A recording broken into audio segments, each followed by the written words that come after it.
Captain Sarah Mitchell had always been different from other pilots. At 32, she possessed an almost supernatural ability to read weather patterns, aircraft systems, and most importantly, people. Her colleagues at Denver International Airport often joked that she could probably land a plane with her eyes closed, but they never questioned her skills when storms rolled in across the Colorado Plains. The morning of March 15th started like any other. Sarah arrived at the airport at 5:30 a.m., 2 hours before her scheduled departure to Los Angeles. Flight 847 was a routine domestic route she had flown hundreds of times, but something felt different that day. The weather reports showed clear skies, yet her instincts told her otherwise. She spent an extra 30 minutes reviewing meteorological data, checking and double-checking every detail. Her co-pilot, First Officer Marcus Chen, found her in the pilot's lounge, surrounded by weather charts and technical manuals. Marcus had been flying with major airlines for 8 years, but he had never met anyone quite like Sarah. She had an almost mystical connection to flying that he both admired and couldn't fully understand. "Everything okay, Captain?" Marcus asked, setting down his coffee cup. "You look like you're planning a mission to Mars, instead of a flight to LAX." Sarah looked up from the charts, her green eyes reflecting a concern she couldn't quite articulate. "The pressure readings don't match what I'm seeing outside. Something's building out there, Marcus. I can feel it." Marcus glanced out the window at the clear morning sky. Not a cloud in sight. Light winds. Perfect visibility. "Looks beautiful to me. Maybe you're just tired? When's the last time you took a real vacation?" Sarah smiled, but the concern didn't leave her face. "Maybe you're right. Let's get this bird ready." Flight 847 was a Boeing 737-800, carrying 162 passengers and 6 crew members. The passenger manifest was typical for a Monday morning flight. Business travelers heading to meetings, families visiting relatives, a few tourists eager to experience Los Angeles. Among the passengers was Dr. Jennifer Walsh, a pediatric surgeon rushing to perform an emergency operation on a 6-year-old boy, and retired Marine Colonel William Bull Harrison, traveling to visit his grandson's graduation. As passengers boarded, Sarah performed her usual walkthrough of the cabin.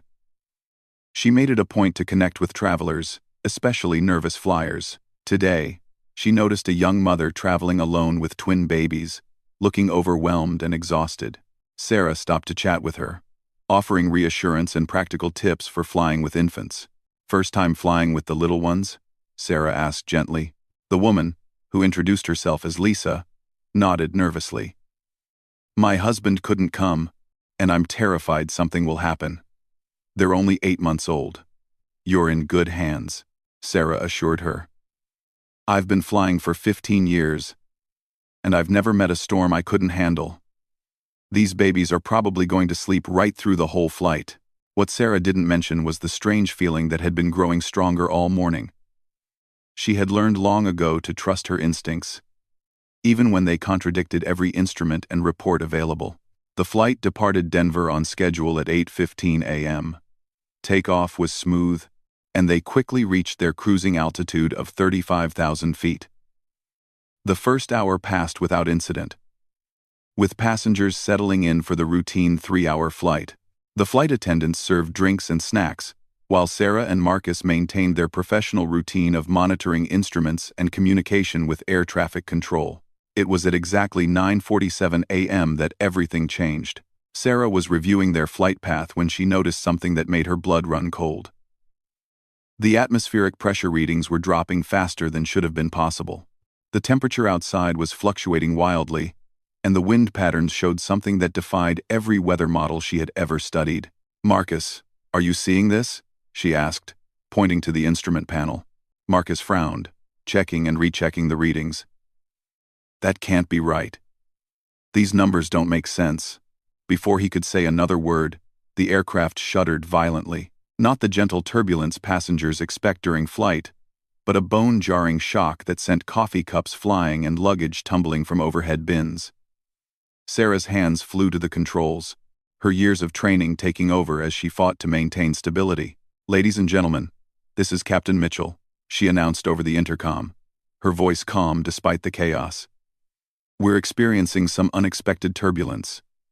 Please return to your seats and fasten your seatbelts." But Sarah knew this wasn't ordinary turbulence. The aircraft was being buffeted by wind patterns that shouldn't exist at this altitude. The instrumentation was showing conflicting data, and every weather report they had received was proving to be completely wrong. Within minutes, they were surrounded by a massive storm system that had appeared from nowhere. Lightning flashed outside the windows, and the aircraft was being tossed around like a toy in a hurricane. The emergency lighting flickered on as the main electrical systems struggled to cope with the electromagnetic interference. "Denver Control, this is Flight 847, Marcus radioed, his voice tight with concentration. "We're encountering severe weather conditions not reported in any forecast. Requesting immediate assistance with navigation." The response was crackling and broken. "Flight 847, can barely. Signal. Massive storm system. Appeared. Radar." Sarah realized they were on their own. The storm had essentially cut them off from ground control, and their navigation systems were being interfered with by the electromagnetic activity. She had to make a decision that could determine the fate of everyone on board. "Marcus, I need you to trust me," she said, her hands steady on the controls despite the violent movements of the aircraft. "I'm going to try something that's not in any manual." "What do you mean?" Marcus asked, gripping his armrest as another powerful gust nearly sent them into a steep bank.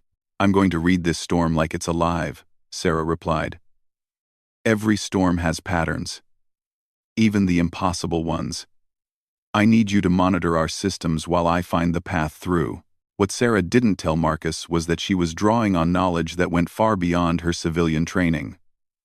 Before joining the commercial airlines, Sarah Mitchell had been someone else entirely. She had flown missions in places that didn't exist on maps, with call signs that were classified at levels most people couldn't imagine.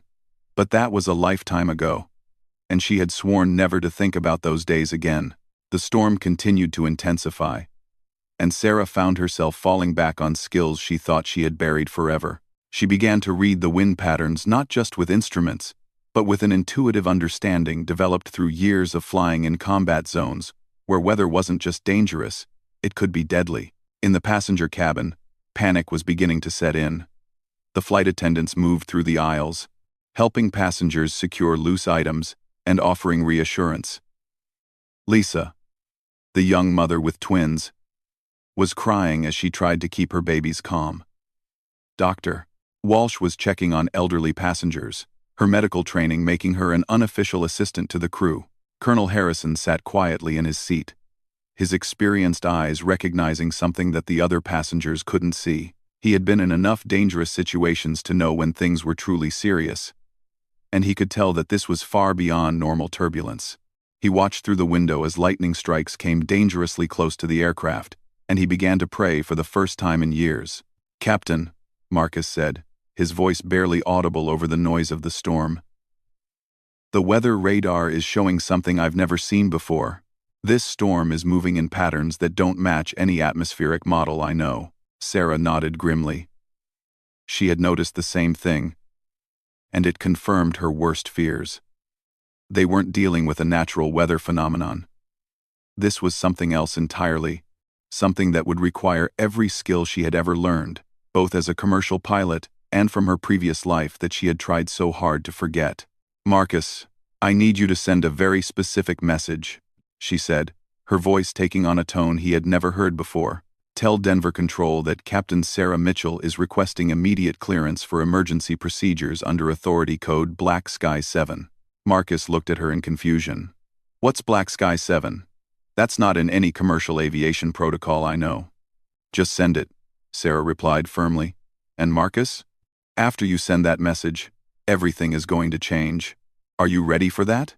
Before Marcus could respond, the aircraft was hit by what felt like an explosion. The lights went out completely, and in the darkness, Sarah Mitchell began to remember exactly who she used to be, and why her call sign had once struck fear into the hearts of enemies around the world. The storm outside was just the beginning of a situation that would test every limit of her abilities and force her to reveal secrets that were supposed to stay buried forever. As she gripped the controls in the darkness, Sarah knew that the woman who had walked onto this plane that morning might not be the same person who walked off. The storm had awakened something in her that she had tried to suppress, and now the lives of 167 people depended on her embracing a part of herself that she had sworn never to become again. The emergency power kicked in 30 seconds later, bathing the cockpit in an eerie red glow. Sarah's hands moved across the controls with a precision that seemed almost supernatural in the chaos. Marcus sent the message she had requested, though he still didn't understand its significance. Within minutes, a response came through that made his blood run cold. Flight 847, this is Denver Control. We acknowledge Black Sky 7 authorization. All emergency protocols are now active. We're clearing all airspace within a 50-mile radius. Captain Mitchell, you have unlimited authority to take any action necessary. Marcus stared at Sarah in shock. What just happened? How does Denver Control know about some code that's not in any manual? Sarah's eyes never left the instruments as she spoke. Because Black Sky 7 isn't a commercial aviation code. Marcus, it's military, and right now, it's the only thing that might save everyone on this plane. The truth was that Sarah Mitchell wasn't just an experienced commercial pilot. 10 years earlier, she had been Captain Sarah "Ghost" Mitchell of the United States Air Force, one of the most decorated pilots in the history of military aviation. She had flown missions over hostile territory that officially never happened, piloting experimental aircraft that most people believed were science fiction. Her call sign, Ghost, had been earned through an almost mystical ability to appear and disappear from radar, to find her way through impossible weather conditions, and to bring her aircraft and crew home safely from situations that should have been certain death. She had been part of a classified program that pushed the boundaries of both human capability and aircraft technology. But that life had ended abruptly when a mission went wrong, and Sarah had chosen to disappear into civilian life rather than face the consequences of decisions she had made in the heat of combat. She had buried her military identity so deeply that even Marcus, who had flown with her for 2 years, had no idea of her background. Now, as Flight 847 was being torn apart by forces that defied explanation, Sarah found herself drawing on every skill she had learned in those classified years. Marcus, I need you to manually override the autopilot system, she instructed, her voice carrying an authority that he had never heard before. We're going to fly this bird like it's a fighter jet, not a commercial aircraft. That's insane, Marcus protested. These passengers aren't trained for combat maneuvers. The stress on the airframe alone could tear us apart. The stress from this storm will tear us apart first, Sarah replied grimly. I'm going to thread the needle through this weather system, but I need you to trust me completely. Can you do that? Marcus looked into her eyes and saw something that convinced him she wasn't just making desperate decisions. There was a calm confidence there that spoke of experience with situations far beyond anything he had ever encountered. What do you need me to do? He asked. First, get on the intercom and tell the passengers we're going to experience some unusual flight patterns.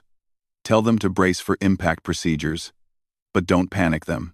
Then I need you to monitor our structural integrity readings and be ready to compensate for any system failures. As Marcus made the announcement, Sarah began to implement maneuvers that were never intended for commercial aircraft. She started by diving into the storm, rather than trying to climb above it or go around it. Every instinct of commercial flying said this was suicide, but Sarah's military experience told her that sometimes the only way through an impossible situation was to do exactly what logic said you shouldn't do. The aircraft plunged into the heart of the storm system, and for a terrifying moment, it seemed like Sarah had made a fatal mistake. The turbulence became so violent that passengers were being thrown against their restraints, despite having their seatbelts fastened. Oxygen masks dropped from the ceiling as the cabin pressure fluctuated wildly. But then something remarkable happened. Sarah found the eye of the storm. It wasn't a traditional eye like those found in hurricanes. This was something else entirely. A zone of relative calm that existed within the chaotic energy of the storm system. Sarah guided the aircraft into this space with a precision that seemed impossible given the conditions. How did you know that was there? Marcus asked in amazement as the violent shaking suddenly stopped. I didn't know. Sarah admitted. I felt it. Every storm has a rhythm, Marcus. Even the impossible ones.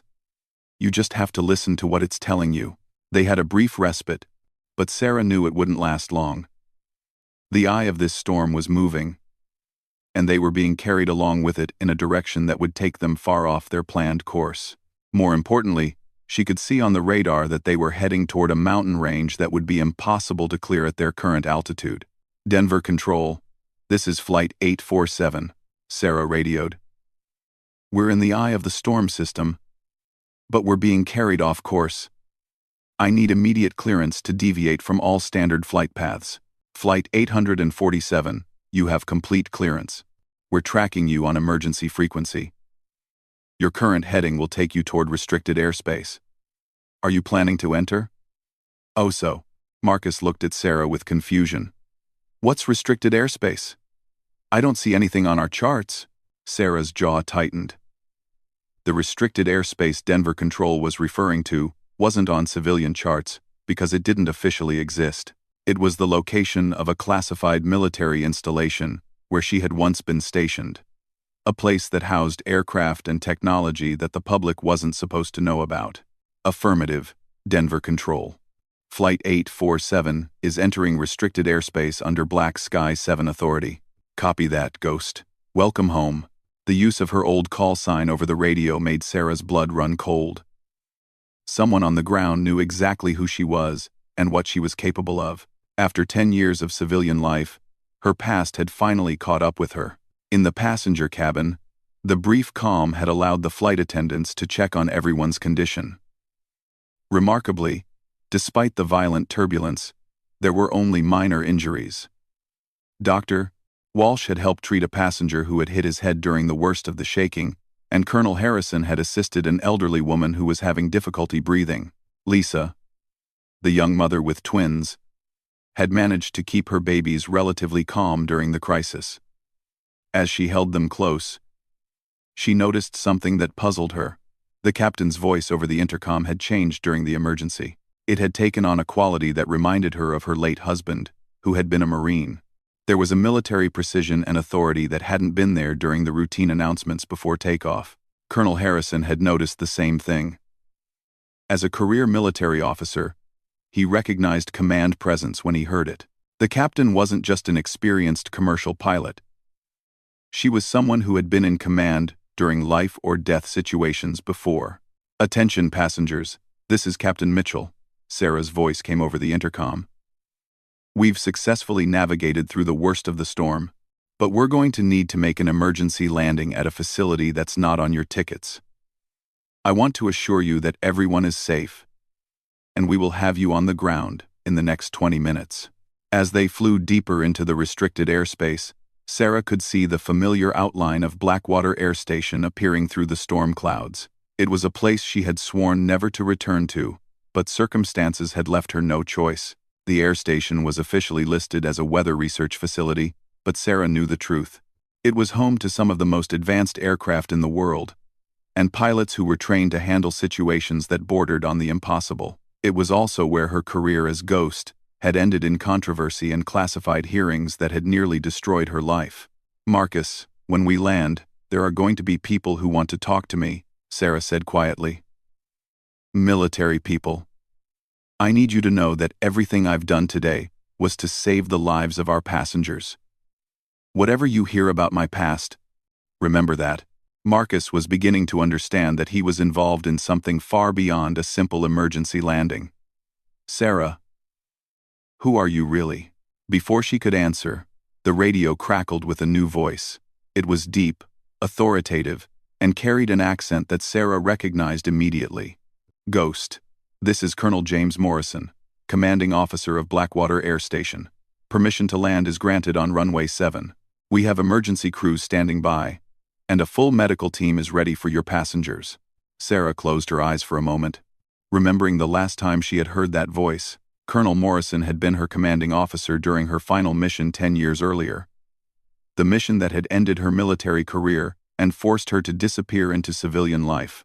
Copy that, Blackwater. Flight 847 requesting priority landing. As the aircraft descended toward the runway, Sarah could see the familiar sight of F-22 Raptors parked along the tarmac. These were among the most advanced fighter jets in the world, and seeing them again brought back memories that she had tried to suppress for a decade. The landing was perfect, despite the crosswinds and reduced visibility from the storm. Sarah's military training allowed her to set the aircraft down on the runway with a gentleness that belied the emergency nature of their situation. As the aircraft came to a stop, emergency crews surrounded them. Medical personnel boarded immediately to check on the passengers, while ground crews began inspecting the aircraft for damage from the storm. Colonel Morrison appeared in the cockpit doorway within minutes of their landing. He was older than Sarah remembered, his hair now completely gray, but his eyes held the same intensity that had made him one of the most respected commanders in the Air Force. "Hello, Ghost," he said quietly. "We need to talk." Sarah looked at Marcus, who was staring at the exchange with complete bewilderment. "Take care of the passengers," she told him. "Make sure everyone gets home safely." As she followed Colonel Morrison off the aircraft, Sarah knew that her carefully constructed civilian life was about to come to an end. The woman who had saved 167 people from certain death was about to become Ghost again, whether she wanted to or not. Behind them, the passengers were being evacuated to a secure facility where they would be debriefed and eventually returned to their families.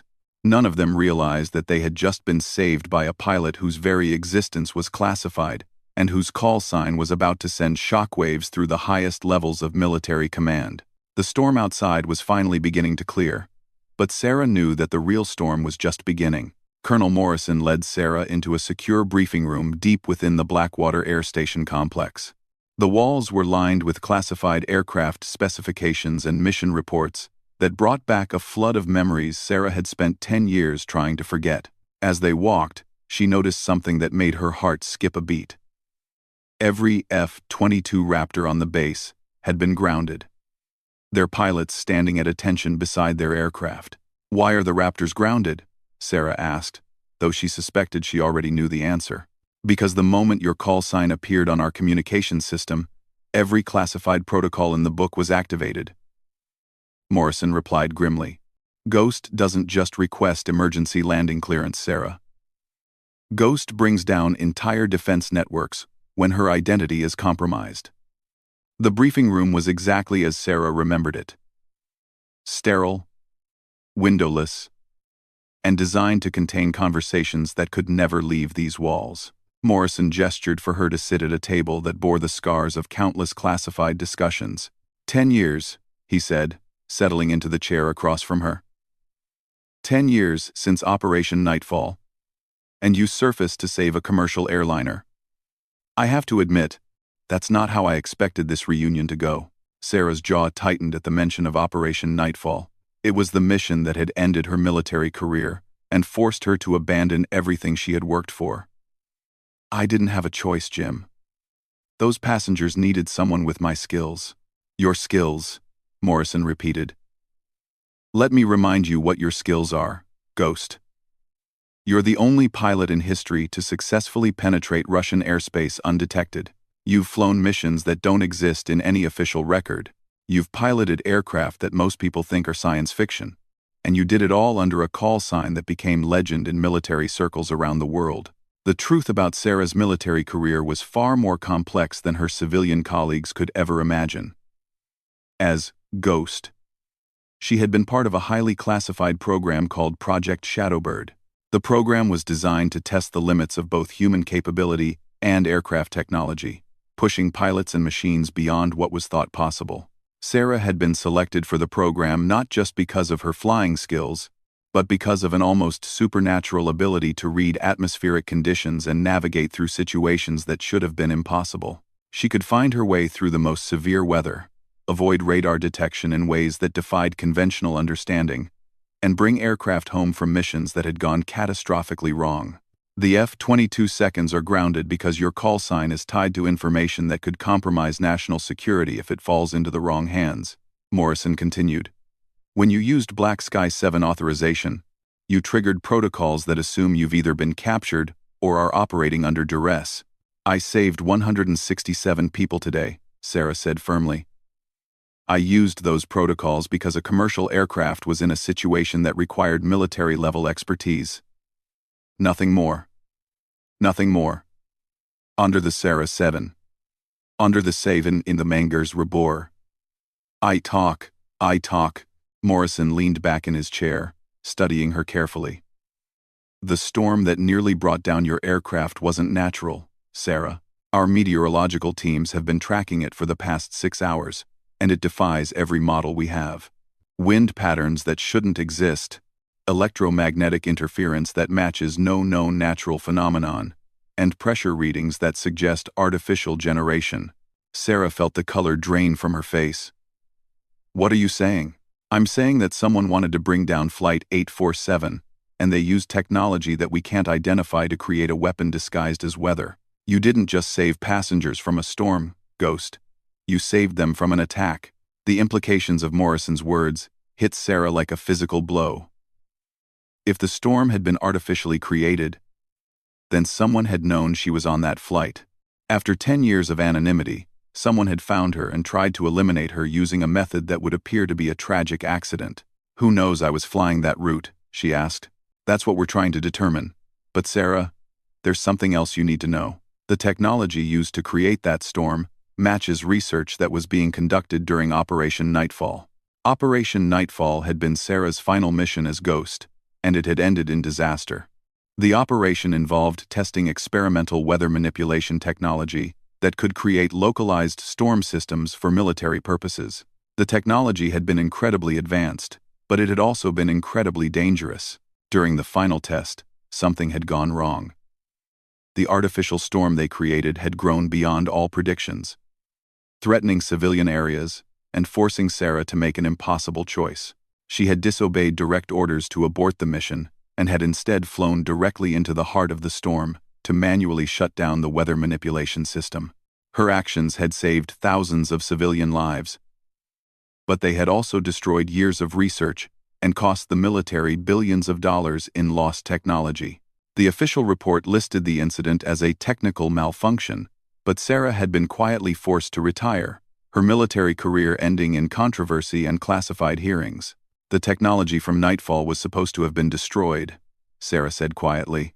Officially, it was, Morrison replied. But we're now dealing with evidence that someone has recreated it, and they're using it as a weapon. Which brings me to why I really need to talk to you. Morrison activated a secure display screen that showed satellite imagery of the storm system that had nearly destroyed Flight 847. The data was unlike anything Sarah had ever seen, showing energy patterns and atmospheric manipulations that went far beyond what had been possible during Nightfall. Someone has taken the research from your final mission and advanced it by decades. They've created weather weapons that make Nightfall look like a science fair project. And based on today's attack, they know about your involvement in the original program. Sarah studied the data with growing alarm. The storm patterns showed a level of sophistication that suggested not just advanced technology, but intimate knowledge of her flying techniques and decision-making processes. Whoever had created this attack knew her well enough to predict how she would respond to different weather conditions. Why target me now? She asked. I've been flying commercial routes for 10 years. I'm not a threat to anyone. Because you're the only pilot who has ever successfully interfaced with weather manipulation technology, Morrison explained. During Nightfall, you didn't just shut down the system manually, you somehow synchronized with it, used it to create a path through the storm that shouldn't have been possible. Our scientists still don't understand how you did it. The memory of that final mission came flooding back to Sarah. In the heart of the artificial storm, with her aircraft being torn apart by forces beyond imagination, she had done something that she couldn't fully explain even to herself. She had somehow connected with the storm system, feeling its patterns and rhythms as if they were part of her own body. I want to reactivate your clearance, Morrison said suddenly. We need Ghost back, Sarah. This threat is beyond anything our current pilots can handle. I'm not that person anymore, Sarah replied firmly. I've built a life away from all of this. I have responsibilities, people who depend on me, and those people will be in danger if we can't stop whoever is behind these attacks. The storm that hit your flight was just a test, Sarah. Our intelligence suggests they're planning something much larger. 2F. Before Sarah could respond, an alarm began sounding throughout the facility. Red lights flashed, and Morrison's radio crackled with urgent communications. Colonel, we have multiple contacts approaching from the northwest. Unidentified aircraft, flying in formation, not responding to radio contact. Morrison grabbed his radio. What's their heading? Direct approach to Blackwater Air Station, sir. ETA 15 minutes. Sarah felt her blood run cold. They're coming for me.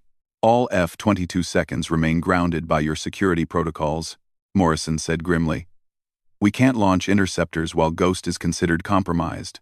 The only aircraft we can deploy are older models that won't be effective against whatever technology these people have. Sarah realized with growing horror that her own security measures were preventing the base from defending itself. The protocols designed to protect classified information were now leaving everyone vulnerable to attack. I can override the lockdown, she said suddenly.